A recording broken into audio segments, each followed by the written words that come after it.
Scholar بھی ہیں اور عالم دین بھی۔ بسم اللہ الرحمن الرحیم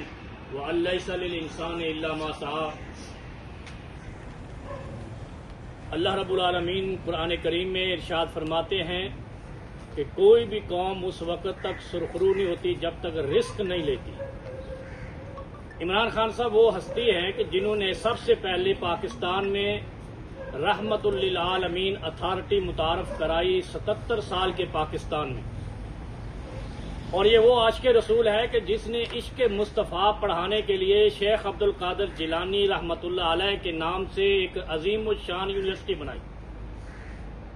اب مسئلہ یہ ہے کہ یونیورسٹی بن گئی ہے، زمین پاکستان کی ہے، یونیورسٹی کی بلڈنگ پاکستان میں ہے، نہ وہ جدہ میں ہے نہ وہ لندن میں ہے، اور یہ پاکستانیوں کو اور دنیا میں آنے والے دوسرے ممالک کے اسٹوڈنٹس کو بھی سیرت رحمت للعالمین پڑھائے گی۔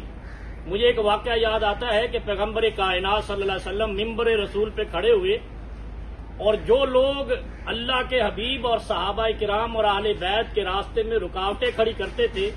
نبی علیہ الصلوۃ والسلام نے ان کے لیے ایک عظیم بد دعا کی، اور اس کے بعد وہ ملیا میٹ ہو گئے۔ اور میرا دل کرتا ہے کہ جن نے کروایا ہے فیصلہ یا جنہوں نے یہ فیصلہ لکھا ہے،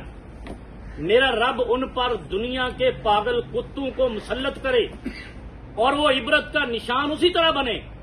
جیسے وہ یہودی قبائل نبی علیہ الصلوۃ والسلام کی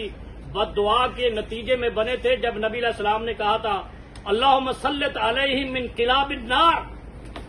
ایسے لوگوں پر اللہ تو جہنم کے کتے مسلط کر۔ پیغمبر کائنات کی سیرت پڑھائی جائے گی، شرم نہیں آتی ہے؟ میں یہ سوال کرتا ہوں کہ پاکستان میں کسی ایک جج نے آج تک کوئی یونیورسٹی بنائی ہے، کوئی کالج بنایا ہے، کوئی اسکول بنایا ہے؟ کیا تعلیم دیتے ہیں؟ یہ قانون کو اپنی مٹھی میں لے کر پاکستان کے لوگوں سے علم کو چھین رہے ہیں، اور وہ ایسا علم کہ جو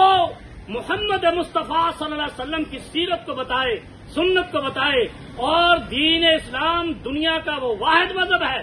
جو اخلاقیات سکھاتا ہے،